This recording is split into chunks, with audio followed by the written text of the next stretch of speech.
Good morning. It's week 7 of the full marathon training for the LA Marathon, and I'm about to go for a 12-mile run. It's kind of early in the morning. I want to get it in before a lot of other things happen today.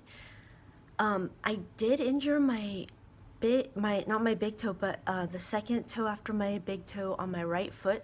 On Thursday, I came home and there was blood all over the kitchen floor, and it was from my big toe. I mean, not my big toe, the second one after my big toe.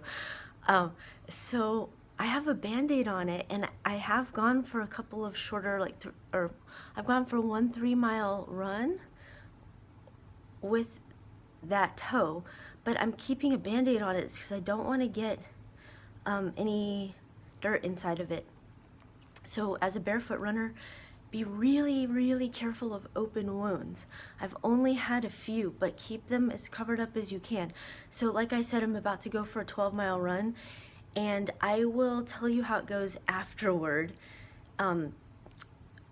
So one thing I've been doing too is going back to my previous full marathon training videos. If you go back down inside YouTube, down below here, and find like the different weeks for the marathon training, you can follow what I was doing for mountains to beach marathon. Okay, I'll see you after my run. Okay, I'm about 8 miles in, and I want you to see these harbor seals. Those are my feet down there running. Look at these harbor seals.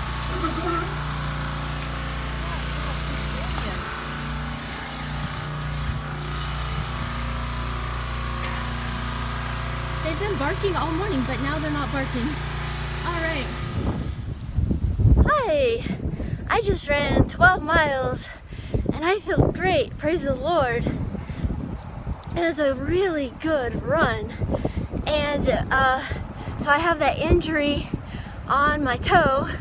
The Band-Aid came off at 3 miles in, and I feel bad I littered, but I kind of know where it is, but probably should go back and get it. I did litter. Anyway, so I feel good. I haven't looked at the toe yet, but it should be fine. And I was really happy on this run. I was thinking about, I read this book this week by Consumer Guide on marathon running. It was actually written in 1978, so it was really outdated. And I'll try to share more about that book maybe next week, because it was really insightful even though it was so old. And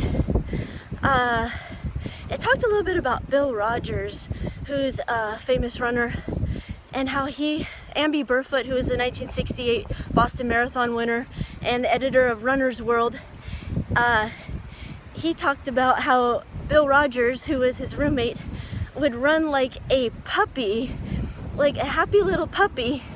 And that's kind of how I felt on this run, is like a happy little puppy trotting along. And and I also was a little bit stressed when I was coming here and when I got here. And I think stress actually makes my runs go better, because it's releasing the stress. It makes me feel better. So 12 miles tomorrow. It's really windy, I hope you can hear me. Tomorrow is the Rose Parade, and we're going down to camp out overnight at the Rose Parade. The Rose Parade never happens on Sunday, so there's always this never on Sunday rule. And so we'll actually be going down to the Rose Parade on New Year's Day and sleeping out on the curb until January 2nd, when the Rose Parade happens. So look for us on TV. And have a Happy New Year!